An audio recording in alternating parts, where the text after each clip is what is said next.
Jeg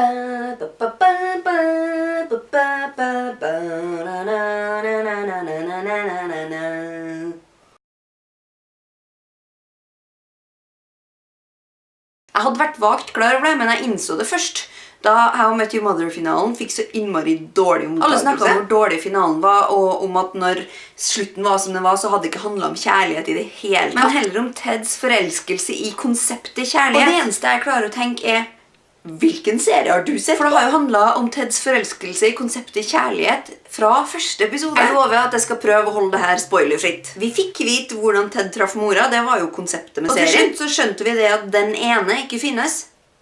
Eller at det ikke finnes bare en ene. Jeg tror at grunnen til at fandomen ikke likte hvordan det sluttet på, var at det kan aldri bli så bra som i fanfiction. Du har utbrodert din plottråd eller avslutning eller OTP i det vide og det brede, og når det ikke skjer, så blir du skikkelig skuffet. Hvem til? Hoi! Men det har seg en gang sånn at det er serieskaperne som sitter med makta, og de kan aldri tilfredsstille alle. Jeg fikk denne boka til jul av venninne mi. Still like an artist. Den her skal jeg ikke snakke så mye om i dag, men den har et poeng. På et eller annet tidspunkt inni her så snakker forfatteren om at da han hadde sett Jurassic Park for første gang, så kunne han ikke vente på oppfølgeren, og dermed så gikk han hjem, og så skrev han oppfølgeren selv. Også kjent som en fanfic.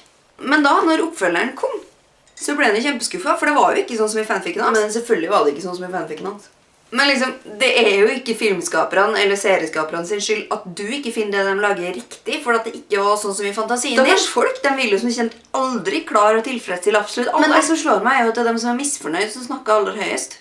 De som er fornøyd har jo ingen grunn til å snakke så høyt. La oss ta Doctor Who som et eksempel. Off the top of my head. De som snakker høyest i fandomen for tida er de som hater Moffat fordi han aldri klarer å gjøre jentene sine normale.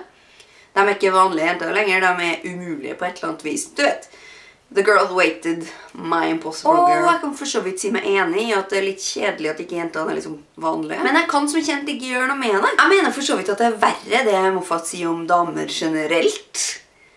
Men det vil jeg ikke snakke om i dag. Ingen kan påstå at fyren ikke kan å skrive. Og uansett hva du sier, så er det ikke Moffat sin skyld at du misliker serien nå. Det er på en måte din skyld, vet du. For du valgte å være en del av den fandomen her.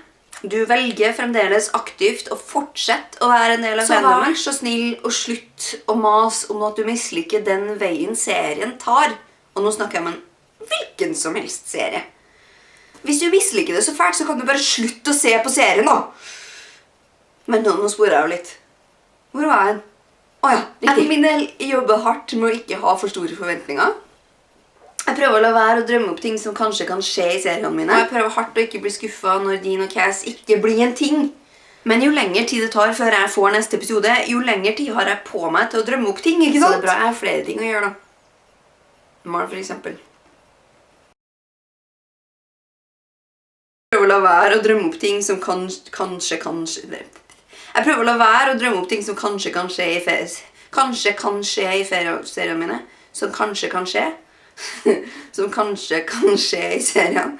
Som kanskje Åh, jeez.